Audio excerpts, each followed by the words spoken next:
People. Thank you. We have 14 people in the room and about that many online, it looks like. Maybe even a few more. So welcome back. These clinics are part of 4th Division NMRA. The Olympia Clinic's been going on for a number of years, and we're currently meeting at Panorama. I have a really nice room that they provided, helped on by Dawn Melnick, who's one of the people that lives here at Panorama. So thank you, Dawn, for doing that for us. We're going to have a clinic tonight, a little bit different than usual. Many of you know by now that Chuck Ricketts passed away back in July. And we wanted to take as many pictures as we could that we had and put together a review of Chuck's modeling life and a few other notes here and there. So we've got some guests from Arizona, I think, that knew Chuck there. We have Janet, and who was with Chuck. He passed away. Jim will talk about that. And we're just going to go through as long as it takes or as long as you want to watch slides of Chuck Ricketts Railroad. So if you have a question, please put it in the chat. Brian Ferris is here with his laptop monitoring the chat so that we can try to answer questions as they come in without being real disruptive. But there's going to be time, we hope, at the end to let anybody that wants to just ask a question or talk about Chuck do that also. So I think that gets us about where we want. I'm going to turn it over to Jim Elder, who's going to be our MC for the night, and talk about Chuck, and we'll see if we can put this slideshow on. Hello, everyone. Get this thing aimed at me. Yes, longtime friend of Chuck Ricketts, and special invitation to Janet Spencer, his longtime friend and companion at Olympia. Wave at us, Janet. Yeah, I guess she's there someplace in the dark. There she is, yeah. And I've been working with her to help close Chuck's estate. And we've been friends for a while, so we'll be friends all the way through this too. Well, let's get a picture of Chuck up. No, okay. We'll figure it out, folks. Anyway, I can start off by saying that Chuck passed away August 7th. He made it to almost 87 years old. He was a Christmas baby. And he was hoping he'd make it to 94, which when his father passed away. But I think it was a good score to make it to 87. When he first started his life, he lived back in Virginia, and he worked for his dad, who owned a grocery store and meat market. And so at an early age, he learned how to get organized, and that carried on all through his life. And when I first knew him and he came up here, he wasn't an MMR, but within a couple of years' time, he'd figured that out, and he was an MMR.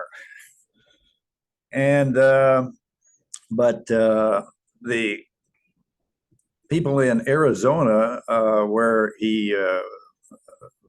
I realized where he started building his railroads, but apparently he'd built quite a few before them. And I don't know much about the Arizona Railroad, Arizona Northern Railroad. I think we have a picture of it in the next picture. I think it is. Let's see if it is. Oh, I can't advance. But anyway, I know there's people down there that are more familiar with his railroading down there. We're having a little technical difficulties here, so I'll just continue on. And he built, I think, more than one railroad down there.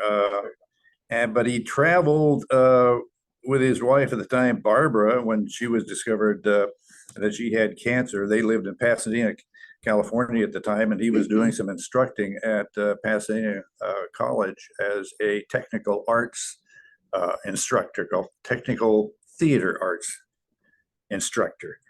And when they discovered he was that she had cancer, well, they decided to sell the house in Pasadena and just buy an RV, and they traveled around the United States for about 7 years. And he got to see the Northwest and most of East Coast and the Southwest, and they made a lot of friends and had a good time. And after Barbara passed away, he decided to travel a little bit by himself, but discovered that he didn't like traveling by himself. So he found a settlement in Arizona around the Phoenix area, and he got to know all the model railroaders down there, because I don't know what number railroad this was that he had built down there called the Arizona Northern, but I'm sure it wasn't number one. It was about probably number 5.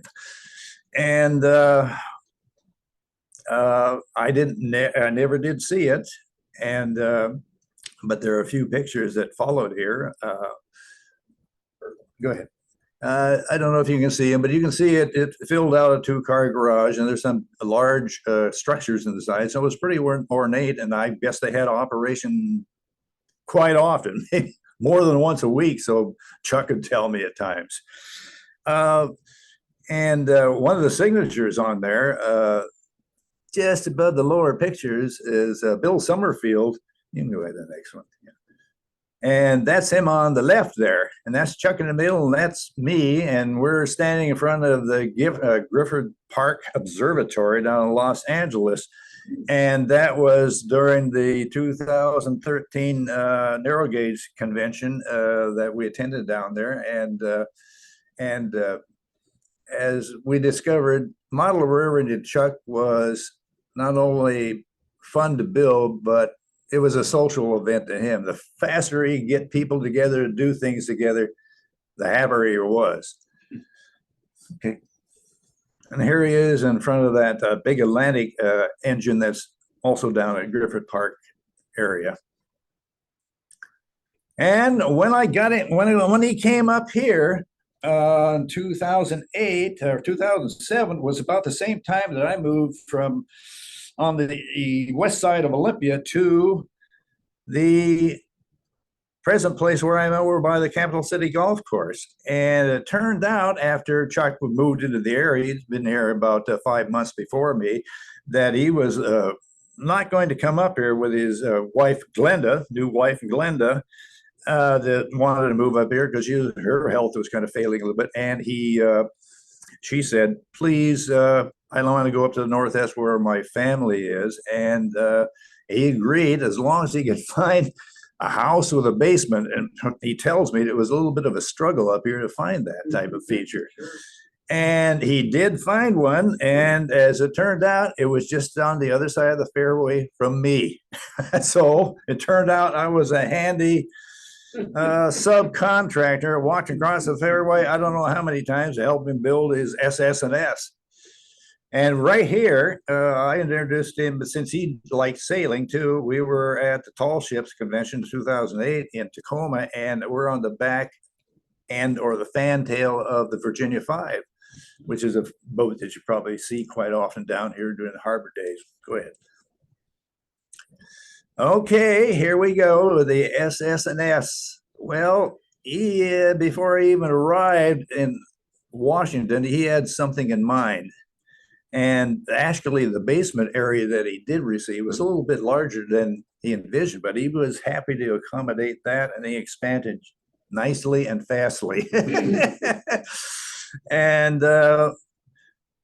you see that the more operators they had, as soon as we get the operations going, there wasn't much scenery, but you could do some operations. The invitations are out, and we managed to figure out how to create an operation schedule to function reasonably well. We use the wave bills and car card type of function. And anyway, that was, I think, about 2000, early 2009. And that's only 2 years since we started construction of that thing. So it went up pretty fast. I was a subcontractor, as I like to call myself, and Jerry Julian was another one. He's a modeler friend of mine that's expert shipbuilder. Okay, go on. He's on the line. Yeah, and Jerry's on the line. Yeah. Jerry's on the line. Yeah. Okay, this is kind of an outline of the SS&S. It's done on the actual dispatching board that has some electronics associated with it, so you can throw signals. And this is I built it over at my house. This is convenient there, but he found the little sketch board that worked fine, and it worked, and with the wiring scheme behind it, just go ahead to the next frame. And you can see where it's actually installed. Those people, sorry, it's a little bit dark, but that's where it was installed at the dispatching center, which was in the crew lounge. We don't have any, we have no more pictures of the crew lounge, but I'm sorry about that. That's great. You just go ahead and do that. Let's see. Oh, okay. Okay, let's I go put back a some little notes in bit, there a little about- explanation. Besides the dispatching board that you could control the semaphore signals of the designated place, over to the right side, which is the next picture, is a party line type of telephone system, 4-circuit party, and the dispatcher just had a headset on, so he heard everything that was going on over that party line. Anytime he wanted to ring up somebody, he hit one of the buttons. And a couple of people in this room with us actually done that. Except for no one would ever answer. Nobody would answer. Unfortunately, we don't have a picture of the crew lounge, but it was very comfortable. Several couches, plenty of magazines, a small refrigerator, and a cat, sometimes some other toys, and a place for trains to start. So, but nobody seemed to have a picture of it. I can't believe we didn't get a picture. Yeah, well, that's all right. We enjoyed the refrigerator especially. And then that's the other end of the party line. We had 4 of those around the layout. I looked into the fancier ones, the 2008 with a ringer on the side and all that bit, and it would have been prototypical. However, it was gigantic. Plus, you couldn't find one for less than $100, so this worked fine.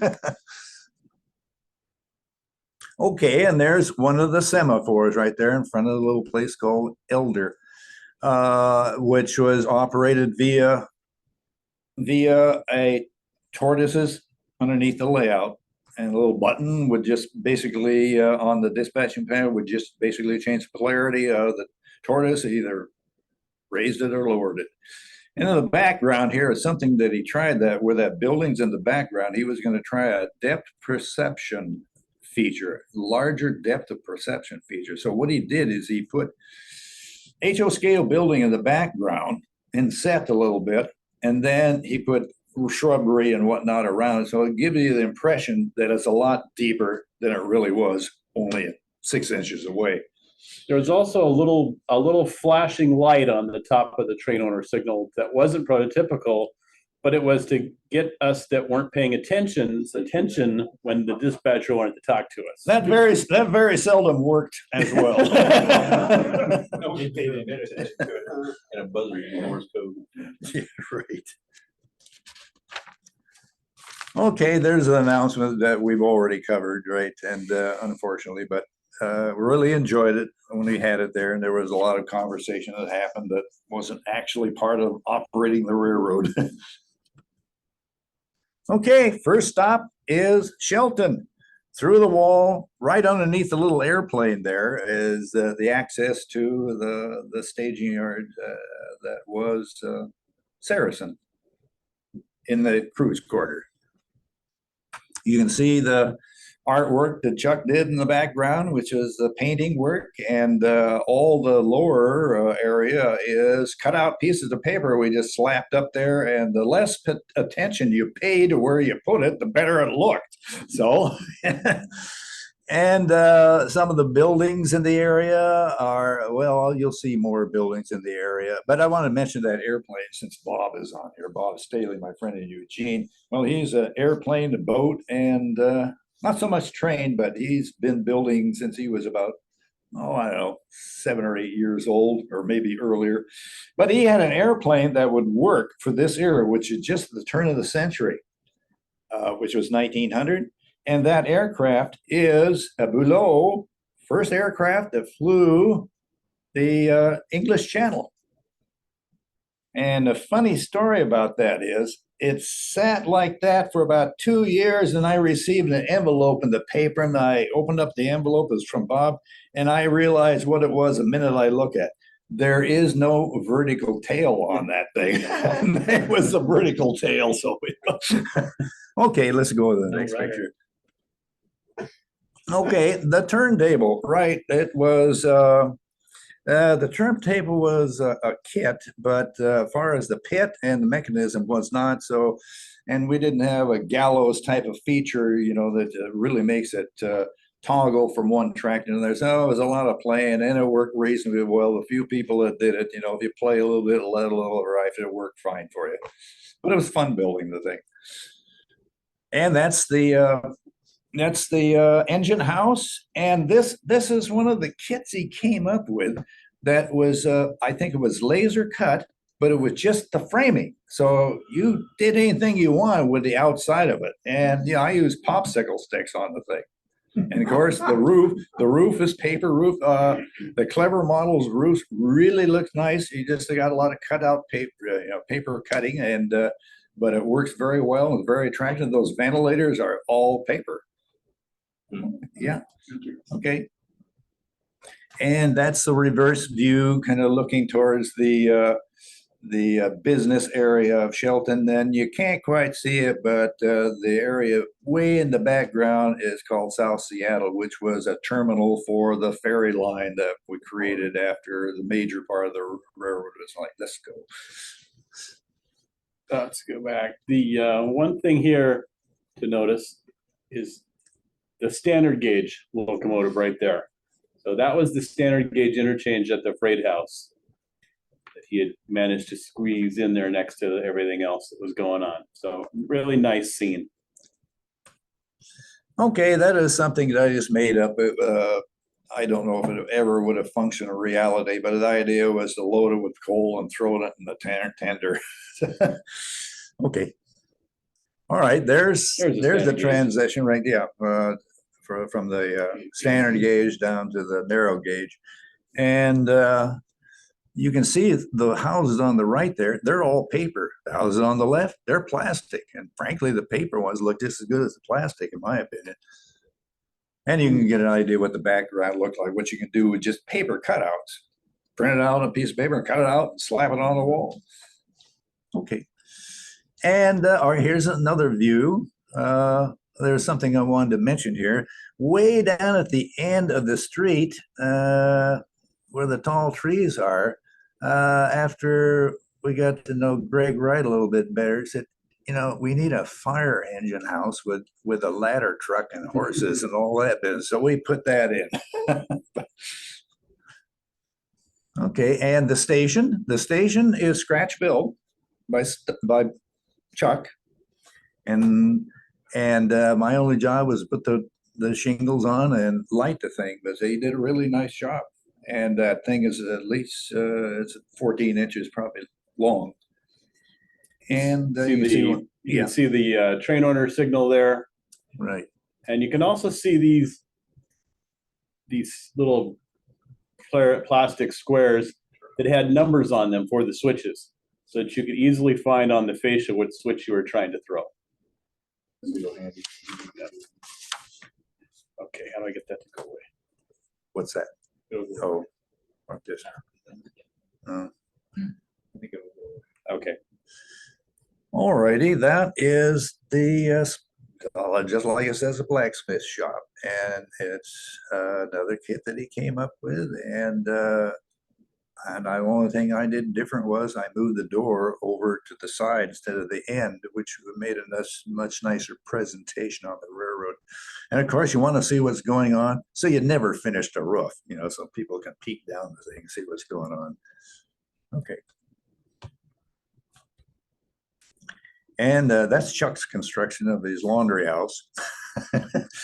I think, I'm sorry, I don't know all the kits that he came up with, but I suspect that's a kit. Let me see here. So the laundry and the blacksmith shop and a couple other things were at South Shelton. As you went around to the corner from Shelton, the next stop on the line.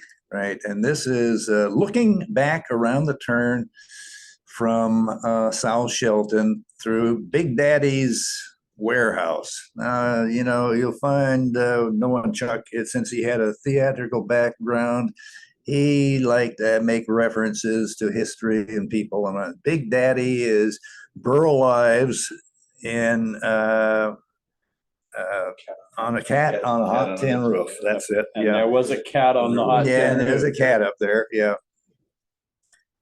If you follow the track around here, it was about, what, a 24-inch radius, 30-inch Something like radius? that, yeah. And that's just the backside of of Shelton over there, but it was separated by this hill. So you really had a whole new place that you were going to Yep. as you made your way around this corner. It's a picturesque view block. Yeah. Oh, let's see. All right, and this is a reverse view, and you're looking down past Big Daddy's, and you can see way down the right-hand corner. That's the laundry, and then the engine warehouse, engine storage facility, and so we can go on around again. Now we're making the turn towards, yeah, right. Please more glue. This is way before we had any scenery in the background, but we were getting the railroad down so we could operate on it. And let's go to the next one. And that's what it looks like after it gets finished, minus a few trees. We're always putting trees on there, new ones being grown all the time.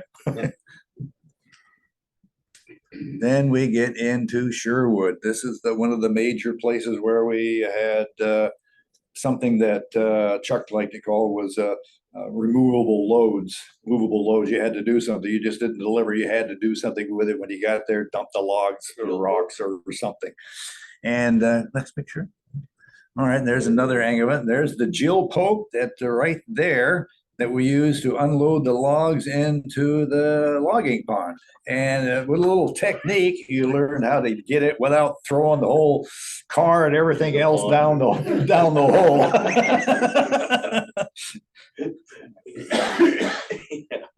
So there's the pond. You can see most of the pond, but there was a cardboard box underneath the pond right there. And if you did it just right, the logs went right down into the box. If you did it wrong, the car went sometimes. Discovered the trick was you don't push it hard. You're very gentle with it. Just instead of thinking you're going to have to fling it off, no, you just gently push it off. Okay, there we go again. And well, let's see. See that stack in the building there? That's part of the boiler that actually operates the steam engine. And this is a joint project between, well, Bob Staley and Eugene built the boiler and some of the gear that go with it. And Chuck and I built the framework. And you'll have to forgive me if I forgot who else put something. I'm not sure if Jerry Julian did or not. But the combination of all things, all three of us together, produce these nice models, which is a big help. If you're working on a railroad solo, sometimes it gets painfully slow and you get bored with it. But if you have more people pushing you along, it's really a lot more fun. Okay, all right. Okay, I want to go back on that one. All right. To the right, you can see along those pilings, that's where the logs fell off down the hole, as I said, into a little bin. And I put some foam at the bottom of it so it wouldn't make too much rattle noise, but that's where it went. And you can see how the log operation works, where they tow it out and split a bunch of wood.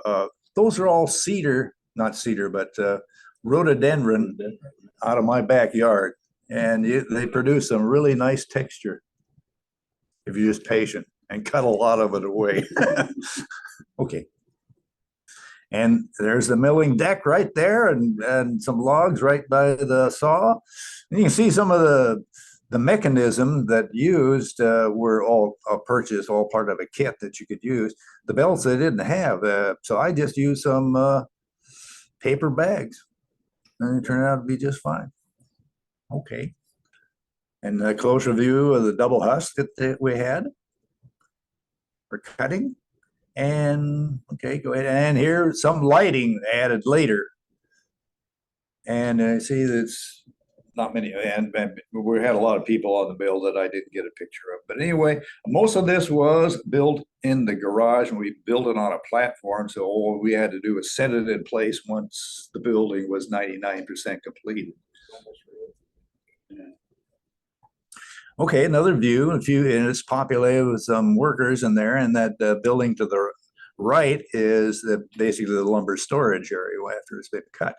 But something about that, Chuck decided, well, I'll just build a quarter-inch foam core and wrap it with paper, and we'll replace it later. Never did replace it. Looks fine. Why bother? So we can get along with a lot of nice looking background structures with inexpensive materials. Okay. Okay. Oh, Here, we have one. there is the limestone mining area. We needed a limestone mining area so we could take limestone over to the next place that you'll see and process it so we could use it in the steel mill. But anyway, the crane, as I was building this layout, this area right here, the crane is built by Jerry Julian. That was a scratch built feature, and he did a beautiful job of it. Yeah, and the donkey engine, just a standard, something you can buy. And you can see we did load the cars with gravel because it was going to a place where it needed to be dumped. Okay. And we went across. You can see Sherwood is just in the background there where the logging mill is. And then you cross the Julian Bridge. This is another Julian project. He built that. And then you can see behind the bricks on the back there, that's where you climbed up the hill to do the next thing, which was climb in there and dump into that container all the rocks. And they were processed. You see the rocks below it. Woo, boy. Computers decided it wants to do something. But anyway, you can see down below the box, basically, some of the limestone, and it was all fired in the kilns that are right below where those little hats are. Little covers down there next to the tracks. Yeah. Oh, over here. Yeah, those are covers on the top of the kilns, and they dry out the lime until it was powder, and then you pack it and send it over to the steel mill where they use it as part of the steel processing. What you can't see is right there. Right. There was a button over here on the fascia that you pushed, just like the Jill poke, and an arm lifted the little ore car and dumped the gravel that had been loaded into the box here. But Chuck liked to have a lot of play value. Okay, king coal and just a scratch built container for the coal. And next one. Now we get the air. Now you say he's likes to play on names. Pandora's Box Works. I don't know if we ever sold anything of being Pandora's Box. But and this is, if I remember, is a resin building. Resin slabs, basically, because the brickwork was really nice done. You just had to finish it correctly to make it look like the bricks had the mortar in them, and the mortar leached a little bit. And anyway, but yeah, so it's pretty heavy resin core type of construction. And we're now in the town of Elder. Yeah, The last couple buildings. there it is. There it is. The little place of Elder, and the background with a little more of the foliage in front was that backdrop that we tried to create a depth of field. And we built 3 different styles of water towers too, and they were operational. So you pulled up to them, you could drop the funnel and water and leave, and made noise too. Yeah. Okay, then another play in wars, J. Fenimore Cooperage. Well, what do you think they made there? They made barrels. And I often ask him, did you hire any Mohicans there? But this is another resin type of building. And This is right on the outskirts of Elder. yeah, we're kind of following the train track all the way from end to end. Okay, well, that picture doesn't show very well, but that was the logging branch right there. And it's right behind the hill. And I asked Chuck, do you want to have a logging operation up here? He said, no, I don't need to have that. So what did, just a view block basically between what you see as an operator and where he hid the logging cars. And so I put a mirror overhead so people are really interested. They can look in the mirror and look down and see what was happening behind the wall. Well, we don't have a picture of the mirror. No, we don't. No, it wasn't there yet. But this was part of the fun thing that we did, after we knocked all the logs off at Sherwood, and we had an empty set of cars to take back. But the last person of the day, you got to load up the logs and take them back to the forest. Okay. And this is something, I'm not sure if it's called Sawdust Creek or not, but I thought it was a nice name. I liked the way the water showed up, and the branch at the top is the one that goes to the logging branch, and the lower one continues on to Oyster Bay. And the wood is some natural wood that we found. The logs in the background was something we dredged up locally and use them. Okay, here's Oyster Bay when there wasn't anything there. And I believe that was, say, about 2009. 2009 was really a productive year. We went from just bare track to having a lot of structures there. And that's my friend Bob Staley in the background there. And said, go ahead. And so here we are, not too much later, like about April of 2010, 1 year later. We had all that foliage in and all these buildings in, and operations have been going on for a couple of years. It just looks better that the people come to visit and operate. So the main line came around behind this building over here. So after the logging branch, came around behind everything into a great big Y here that fed Oyster Bay. Yeah, and they had over the left behind that white building, that's he had something called Worthless Manufacturing, and the nice little building that was really fun to build just down by the cars was the one above. Yeah, up above. Oh, up in there. Yeah, it was a coffin manufacturer. But there's something else I wanted to bring up here, because the person right next to me played a game on it. See that road going up the hill there? And there's a little stagecoach going up there. Well, one day I showed up and I said, I happen to know what's up there, And I said, Chuck, what's this? And he said, I don't know. Where did that thing come from? And after a little research, we finally ferreted out that Greg Wright again snuck in there without a permit or anything and just put up a building. Of course, this is 2009. Who cares about permits, It was the boss's house. It was the boss's house, a really nice little Victorian house. Okay. Okay. And this is another plan where it's the lost and found. Right? Don't ask me how his work was done there. Probably not much.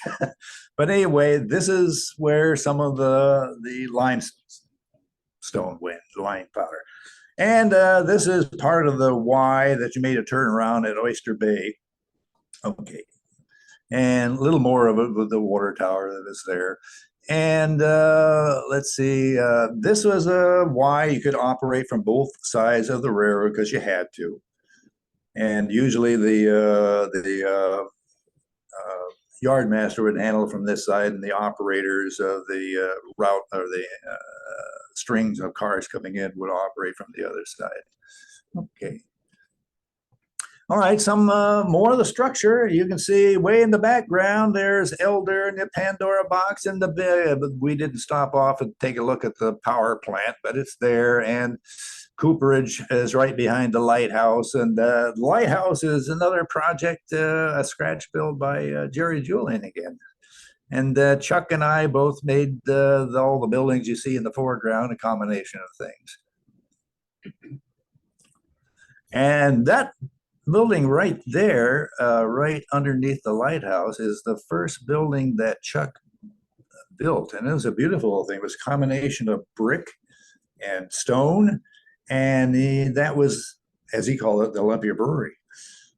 You'll see more of it in a few pictures. But Okay, this different angle. You can see what's going on. Even shows the port a little bit more, and that little model on the front's another Julian project, Scratch. And mercantiles are right in front of you there. That we lit all inside the building so you could see what was going on. They had shelves with people and all that business going on. And let's see, there's another one. Might as well go on to the next one. In different view of the things. And the hotel, let's see. Yeah, I think there's another picture. I'll mention it later. Yeah, that's the Notorious Hotel up there in this corner room up here in front. There's something going on in there. And the biggest laugh came from all the women that happened to notice it in there. Okay. All right. Well, we missed some of the boats. I want to point out the boats. This is a joint project too. Well, you see the sailing boat there. That originally was a oyster boat for Chesapeake Bay, and Chuck had it, and we modified, made a sailing rig out of it. Bob stayed it down to kind of finish the hull, and I put up the rigging, so it was a joint project there too. You know, we say that way I'm speaking here, it doesn't sound like Chuck was doing much, but he was doing plenty. See that whole wharf thing he had built in a few days, and there must be 50 piling underneath that thing to get it all leveled out. Yeah, it's amazing he did it that fast. It must be part of the influence that he had as a technical art teacher and director and some theater projects, because you spend a lot of time putting all the scenery together and it really looks good from the audience, and then when the last play is over, blam, it's gone and you're building the next one. Okay, here we are going to start after we've been operating for quite some time with this part of the railroad. He had a concept that we were going to do something different. So we had a nice barge. Why don't we take it someplace? So we're going to take it to South Seattle. That's Jerry Julia's tug in the background. I'll mention that quick. But anyway, so we built South Seattle, which is a completely different electronic system. And it gives, it's out of the dispatcher's influence or responsibility, which I'm sure he enjoyed. But the way bill and car cards would be arranged so when you had a load at a specific time of the day, the barge would be moved to South Seattle, which is the next picture, and land here. And it was a whole different job. You were independent from everything else that's going on. You just followed the instructions you got from the waybill and car cars and moved the cars where they needed to be. And whatever cars were already there, moved them to the ferry and they would be moved to their location. Well, Chuck gave me permission to go ahead and do a little bit of backdropping there. So that my first attempt, it turned out all right. But I mentioned Coleman Dock here because that tower in the back there is a historic picture of Coleman Dock. And watchtower, clock tower, I'll put it that way. And anyway, okay, and next picture. Okay, there was a little space between the dock, what do you call it? What do you call that thing anyway? Between the dock and the barge. Ramp. There we go. Ramp. Okay, so I ended up coming up with this idea. This is the T.J. Potter, which is famous on the Columbia River going between Portland and Ilwaco. It was a family boat. They call it the daddy boat.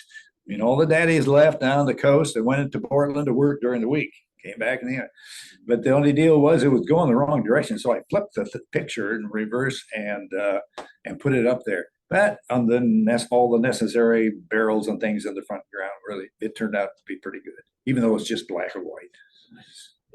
Okay, we're going around the corner, and Seattle, you see in the background, that is an actual picture of Seattle about 1905 or so. And we managed to find it someplace and expand it so it fit what our needs. And you can see the old powerhouse, which is kind of next to that white building. it's still there. It's a different use right now, but the building is still there. And we put our own types of business of logging and coal and storage bin on the side. And then the last picture of this is the end of the wharf at South Seattle, and all these structures you see are all paper construction. A little bit of wood underneath the awning there, just to keep it from falling apart, and a few little pictures in between to give you a depth of that there's something going on behind. And okay, all righty, this was given a very nice presentation in the narrow gauge short line Gazette in that year, you see right there. And the people that really spurred this on was Dale Kreutzer, who took beautiful pictures. If you're familiar with his railroad, he has some beautiful backdrops on it. And then Roger Knowlton, if you're familiar with him, and his Monon Railroad, occupies another entire lower level of his house. He lives in Tacoma area over by Browns Point. And then Chuck Ricketts. But without the three of them combination, I think, not without, but with the three of them in combination, the article was really nicely done. The pictures are very good. So it's a nice record of Chuck's that will remain forever. Okay. Then one of our Arizona friends, Bruce Patarka. Some of you people may have heard of him before. Down there, they like to refer to him as Mr. DCC.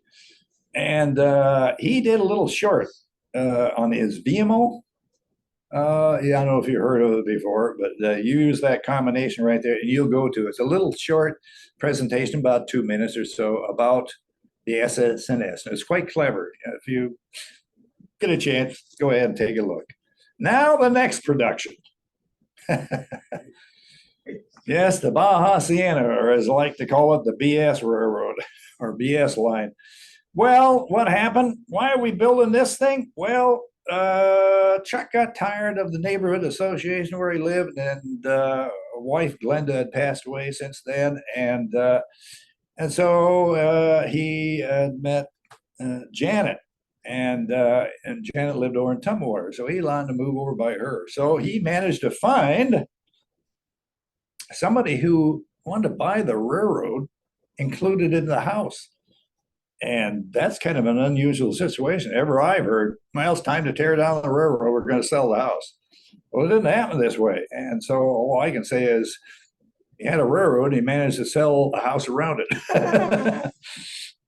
And, but anyway, the purpose of the next construction, he was thinking about it before he left Saracen Street over by me. What his next project's going to be. So he was looking for a 2-car garage, and that's what we filled up. The layout turned out to be about 10 by 15 feet. And the purpose was to be inexpensive, sectional, so you could take the thing apart. And because he figured he'd probably be selling it, which he did eventually. And the part that required a lot of skill and construction would be the railroad ties and track and turnouts, and all that was hand laid and used fast track jig to create the turnouts. Okay. So you started that in 2020, and by 2022, it was operational, had an operating session as part of OLIOPS, and in 2023, it sold. Yep. That's just a circumstance of events. He was his physical conditioning was starting to fail pretty bad since of the stroke that he had when he was living over in Saracen Street. Okay, and that's basically what they look like. If you count them carefully, there are 5 sectional areas, which is you could unbolt them and theoretically it come apart, but since I was the one that had to take it apart, it wasn't much theory there. Anyway, you can see how it goes. Down on the bottom side, again, we utilized the little block down there. That was called the fold down Baja Sienna Sea or Baja California.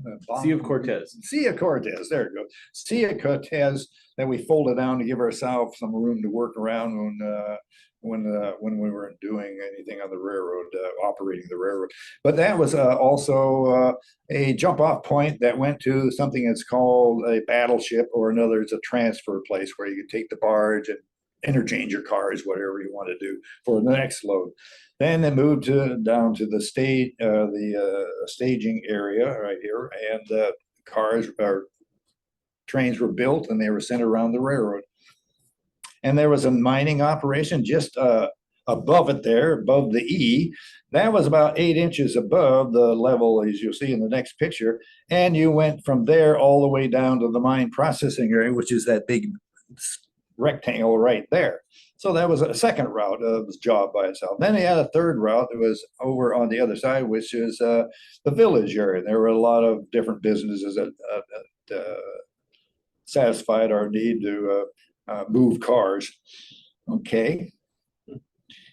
All righty. Well, there it is. Here we are, still building. This is just getting started, and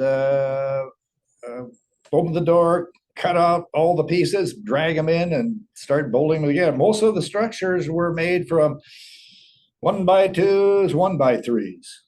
Not very expensive wood, but you put them together and screw them together in an L girder type of it. Got lots of strength there, and it works just fine, and it's light. Okay. Okay, back to Pasadena. I think maybe he got this idea what he was going to use for materials on this Baja Sienna Railroad from Pasadena. This is 2000 convention down there that you saw earlier when he was standing in front of that big Atlantic engine. Well, one of the people had a layout like all that is foam. You see how it goes, and the bridge in the middle with the HO scale train running over it? That is all foam, which works really great. Now, we painted it different. We painted it sienna colors, which happen to be the Baja colors. Okay. And here we are back at SS&S, and that's the Sea of Cortez, car sitting on the ferries. Same ferry managed to escape the ferry managed to escape its last location at SS&S, snuck it out the door. But you can see there's a couple of little buildings right along the wall down there, which is, yeah, that's a little scale house, and there's a little outhouse, but they're all made of paper again.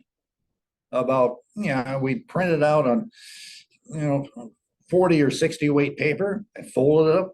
Works great, looks good. And the walls behind it are the foam walls that you're probably familiar with that we use to construct it. Any inexpensive construction. Okay, let's see what's showing on the next one. Okay. I didn't point it out in the last one, but that's okay. This is the mining operation. The mine is actually behind in the wall, so you don't actually see in the mine shaft. Anyway, the whole idea of this thing was to create something where you could dump the ore in that little chute that's down at the bottom there, right there, into these ore cars. And we use BBs basically because they rolled nice and neat. I create a little shuttlecock type of arrangement inside. You just pull it one way, it load it up, spring will relieve it, and it dump it down into the car. Then you move on to the next car. We usually use 3 at a time, then we take it down to the next location, which we'll get to next. Okay, all right. First of all, get some credit for some other people right here. Bill Busaka, up there in Shelton, he donated this Hunter Line bridge right back there. Kit, very nice indeed. And I had a lot of fun building the thing, but needs credit that it actually came from there. So I call that little area in there, or we call that little the Busaka Gap. And let's see, who was it? Roger Knowlton as Y, because of the Y right there, and he donated 3 tortoise for us in the operating. So I call that thing the Roger Nye and the Roger Knowlton, Roger Knowlton column right there. That's what it is. Yeah. Okay, we can go on to the next. Okay, we're still coming down the hill from the mining operation. We're wiggling down all that sienna walls. You can see we did use sienna a lot and many other colors just to give us some texture differences. But we found out that, wow, this is bright. It's more like a carnival demonstration. So we added some black wash, and we covered the whole thing to tone it down a little bit. But all this foam that you see there, and that's a considerable amount of it, it was part of the inexpensive construction. Where did we get the material? Well, there is a place not more than 5 blocks away that produced styrofoam cups, but they also had a dumpster out front. People wanted their old packing, from furniture and all that. They'd throw it in there. Well, we went down there and drug it back out.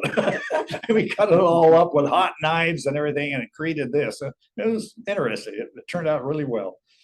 And okay, and here we are down at the bottom. This is where we do the processing of the mine ores. We back in the cars, and right down that little tiny building down at the bottom there's a little lever right there that toggles the cars over and dumps all the load into a hole there, into a little bin that's underneath that I could just remove and take it back to the mine and fill up the bin up there. And the trees, we didn't do all the trees. The fir or the palm trees and yucca, we all bought from who is it anyway? Scenic Express. No, let's see. What are we? We're in picture 69. Let me flip it over here.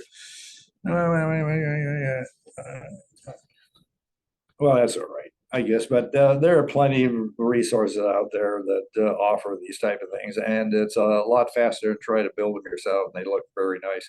Okay, let's go on. So what's decadium? Oh yeah, I forgot that. Yeah, I'm glad you asked that. Yeah, right. Well, that's something he came up with. Yeah, well, I don't know. Maybe he had a business in the past. He did not tell us all about. But anyway, this product is what they were mining there. And it was wonderful. All the manufacturers in the United States said, wow, this is great stuff. We got to have this. We have as much as we can possibly get of it.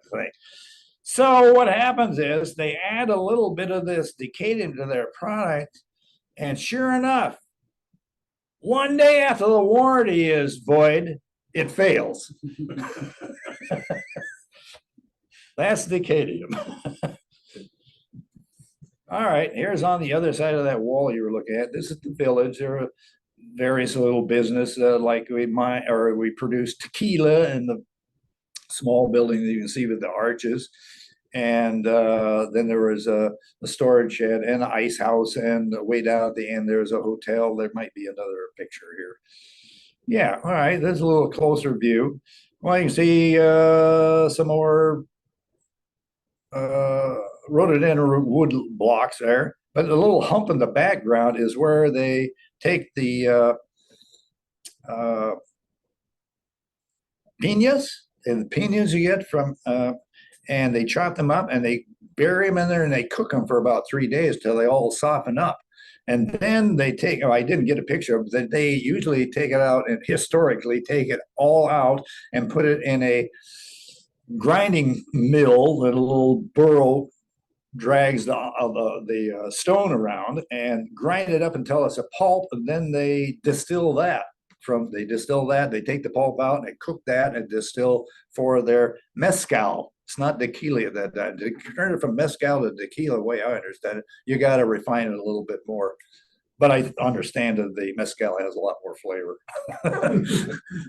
Okay. All right. Here's an example of more construction. Like you said, all the buildings, most of the buildings were done with 1/4 foam board and wrapped with paper that we printed from Clever Models.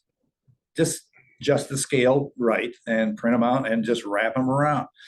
And this particular one is some foam board that we found at the dumpster. This is about 1/2 inch thick. We just glue it all together. You can buy some glues that really work great on foam. This is large bead foam, terrible stuff to work with if you want to cut it, but and then we stipple it with a little bit of gesso. Yeah, I think that was right. And to create a stippled surface on it, and then paint it, and then add the little posts in there to give the impression of a supported roof. But that's the way those buildings. You can see the yuccas and more palm trees, right? And you can get a closer view of the stonework. Okay, over there, this is more examples of the same thing. On the right is a 1/4-inch foam board. Foam stock. I'll separate that from foam board. The little houses are made from foam board, and again wrapped with paper and paper doors put on. I make a little wood frame to stick around the side of it, and it was good enough. Give the impression that this is what you want to do. What's interesting, the roof. Most of those roofs were basically a bunch of sticks they piled up there just to keep the sun off you. And I found an old straw broom, chopped it up, threw it on there, and it looked great. I think we're coming to close to the end here.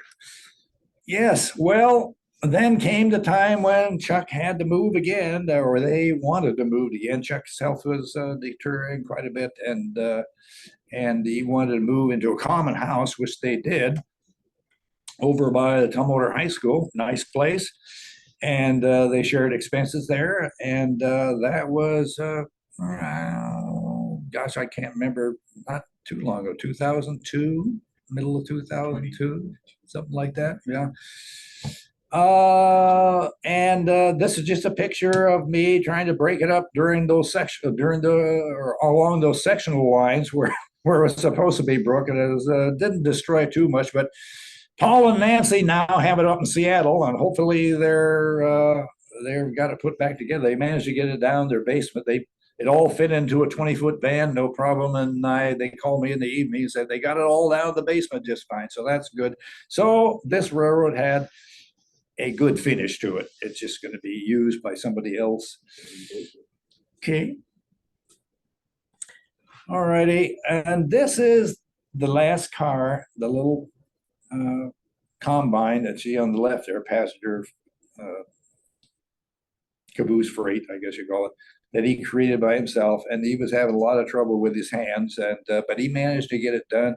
And the top comes off and it has people in it and other things you expect to see inside. And it may not be. I looked at it and I said, I told him to. I said, this may not be expertly built, but it's got a lot of charm to it, the way it is. It's not perfect. That's good. And I already had some people that are really interested in having it as a memento. And that thing over to the right there, I asked him about that. Yeah, well, honestly, I wouldn't put the picture. See, that was offered by our friend mine next to me here. So I had to make up a story about it. It looks like something he'd signed out of a mad scientist magazine, but he used them. There were goggles that you could flip down to a magnifier, excuse me, that you can flip down and see things closer. Oh. Chuck had issues with his eyes for at least half the time we knew him here in the Olympia area. And as his eyesight got worse, he found ways to keep going. As his grip got worse or his tremor got worse, he found ways to keep modeling. And the fact that he was able to finish this car in May of 2022 is just amazing to me. And we really needed to celebrate that and the way he overcame all the problems that he had to keep modeling. Right, yes. And you can see again down there at the bottom, there is a YouTube presentation about this railroad. And it's available through the 4D. And if you want to know more information, we can get it to you. Yeah, but that's the 4D's YouTube channel. You can search for the Chuck's Railroad there. Okay. Okay. And here we are.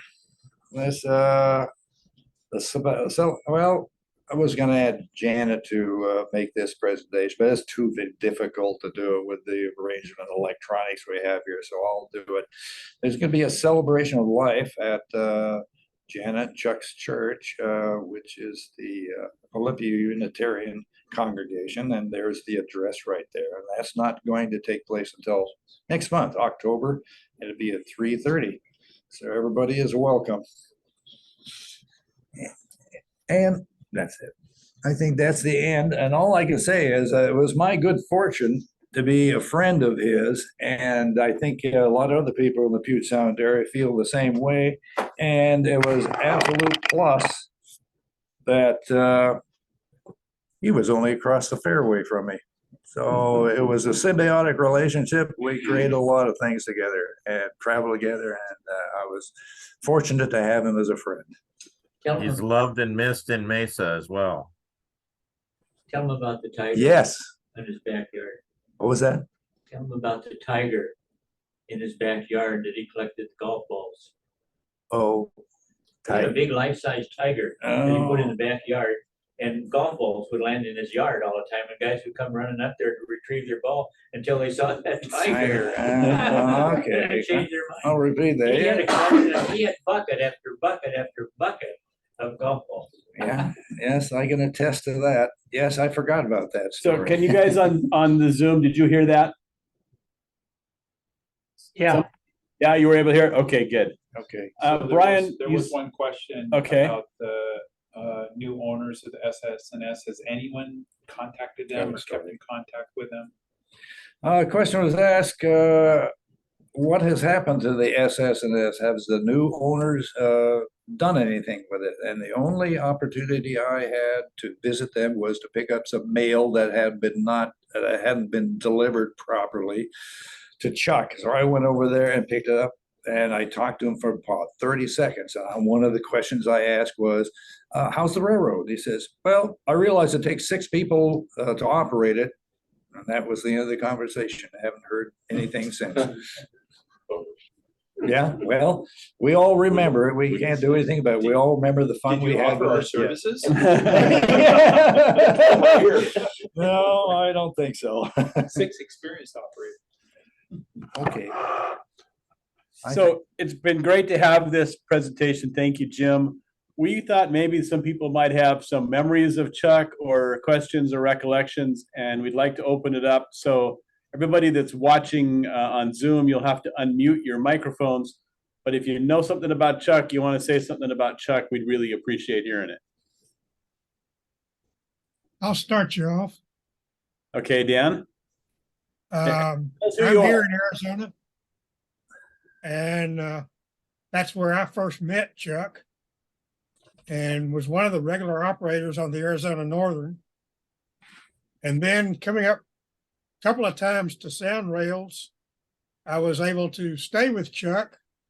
I met Jim at that time and got to operate on the SS&S. So I got to operate on 2 of his railroads. It was always fun. When he took down the HO scale layout in Arizona, he gave buildings to individuals that had worked on them. And I wound up with 2 or 3. I took one of those and put it on a layout we built at a local history museum. So it's still in use. He was a great guy. Yes, Thanks, Dan. we agree. Anybody else? Anybody here in the room? Yes, me. Hi, Scott. Hello. Hi. Chuck was instrumental in my, number 1, getting into operations, and number 2, getting rid of my HO layout and going into 0130. The reason I say got me into operations, I'd had a bad experience some years ago, and I'd never gone back. But we were at an open house at Bill Biosaka's. Chuck was there. He didn't know me from Adam. And he suggested, well, come over to my house, we'll give it a try. And I did, and I probably ran trades there for 3 years every time he had an open house. It was a great guy to know. Thanks, Scott. Yeah. So, Hi, Jerry. Yeah, talk to us, Jerry. yeah. Chuck, when he first came up here, I met him And we used to go around quite a bit, different places. And he's the one who got me into ON 30. And also he helped design some of my railroad at home. So I appreciated a lot of the things he'd done for me, and also the camaraderie that I had with him. So I will miss him too. We all will. We've got somebody here in the audience who wants to talk, so I'm going to see if this will work. Go ahead, Don. My name's Don Melnick, and I can't recall how I met Chuck, but somehow I got invited to operate on his railroad, and that was the first railroad I ever operated on. And he was such a gracious guy, pretty much an optimist and can-do, and I just really valued his friendship a great deal. Thank you, Don. I would just like to say that I was part of Chuck's non-railroad life. We met through our mutual love of theater and work in theater, and we spent the last 4 years of his life together. And of course, I miss him terribly, and I'm so glad that all of you have done this and care about him this way. Please, I hope those of you who are local will come to our remembrance of Chuck's life at our church. It'll be a little different, but we'll have some railroad stuff going on as well. And I'm going to say good night and take my leave right now. And thank you all for doing this. Goodbye, Janet. Thanks for joining us tonight. Other comments? Yeah, I remember. Can you hear me? Yep, go ahead, Marvin. Hi, I was a member of the OMRS club down in the fairgrounds, and Chuck showed up, and I was kind of wondering why was this guy talking about all the stuff he'd done when his fleet consisted, I think, of 2 Santa Fe Jeep 9s. And then when I got over to his house and saw the layout fairly early in the series of pictures that Jim showed, I thought, wow, this guy is an excellent modeler. And I skipped a meeting. I'm in Sacramento now, and skipped a meeting at our club tonight to sit in on this. And thank you for doing it. Well, thanks for joining us. There's another one from here in the room. I'm Ryan Bates. I have the same story as Mara. That's how I met Chuck, and he invited me over to his place and get an experience on his world of model railroading. I think his railroad, in terms of operations, was the first one I ever dispatched on. So I learned a great deal from him on how that worked, as well as Jim Elder on a lot of things I brought forward.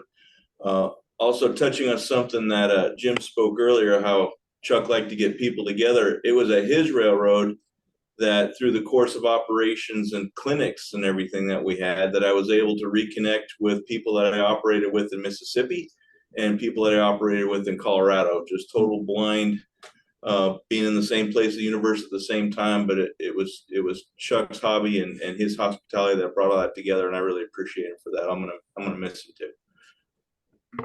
Thanks, Roy. I got another early one in the morning, so I've got to bail. All right, Jim. Thank you, Jim. Yeah, I just finished these briefs just before I got here. She's coming back. Well, folks, my name is Walt, and I actually met Chuck the same way, same night probably that I met Dan. Through a group called the Empire Builders down here, and got the privilege of operating with Chuck on his Arizona Northern Railroad for the entire time that he was operating that here, as well as building on it with him. And I learned quite a bit from him and from some of the other guys. And just we will absolutely miss him down here. So thank you, gentlemen, for putting this on tonight. Yeah, so thank you for participating.